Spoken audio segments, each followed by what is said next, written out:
This is Jonathan Agger, 5th Pro Boxing Fans, joined by Johnny Nelson. Johnny, Ben Whittaker has won the rematch tonight. Early stoppage or correct? All correct. It's a correct early stoppage by Ben Whittaker. This is what Ben Whittaker should show what he's capable of doing from day dot. He got complacent in his career, thought this is easy peasy. Like 6 months ago, his career was almost in tatters after what happened, and it was a good wake-up call for Ben Whittaker. So Ben Whittaker, what did he do? He did what fighters should do, took himself to training camp, trained properly, got the right people in the corner working with him, and showed what a talent he is. So in reality, no disrespect to Liam Cameron. Liam Cameron's a good, honest pro, but look how Ben dispatched of him when he did the job right. So the question marks were, oh my God, Ben Whittaker, he's a fake, is this, that and the other, he's the real deal. That's what the questions were. So there was frustration with Ben, because he's thinking, you know what, why are these people writing me off like this? So Ben took himself away and got the job done. I don't think the stoppage was premature. I think it was about 14 to 18 unanswered shots. And then the referee did the right thing in stopping the fight. Human emotion poured out afterwards. He ran to Dalton Smith's corner, to Grant Smith's corner, he shouted something to Grant Smith. Grant Smith went to swipe him. Next minute he's to a hugging. It's human emotion. You know, human emotion is he's nearly in tears to his dad. His dad saying, "Get your chin up. What are you doing, son?" It's human emotion. This is what our sport's about. You've got fights that got people that want to fight each other, and after the fight they're hugging each other. It's a fight game. If you can't handle that, you shouldn't be in it. But when people are saying that he spat him and stuff, I'm like, don't do that, because people hear that bit and not understand. No, he didn't. You know, so you're vilifying somebody for something they haven't done. As well, you know, you being an ex-fighter, ex-champion, I'm sure you were written off at points in your career.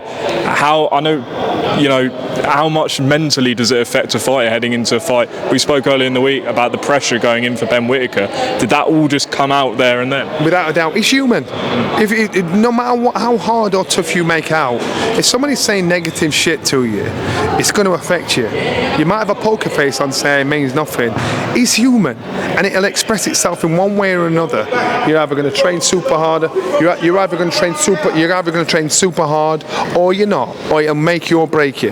That's just life. That's just how it goes. Who's next for him, do you think? I don't know. I think someone like Dan Aziz be a good fight. I know Joshua Buatsi said he'd love to get in with the winner of that. Remember, Joshua Buatsi before his last fight was number 1, number 2 in the world. I won't do that yet.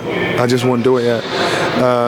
But you know, I'd cement your position on a domestic level first, and then move on.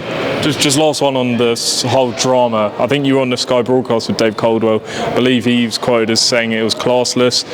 What did you make of what Dave said? I disagree with him completely. It wasn't classless. It was human emotion. You know, it wasn't class. I just disagree with him. That's just how it is.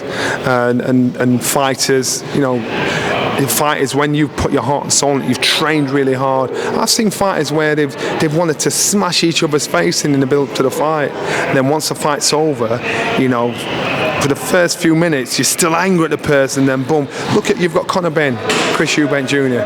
And these two guys are hating each other. You know what, don't be surprised if they hug each other after the fight, after all the things that have been said. It's just human emotion.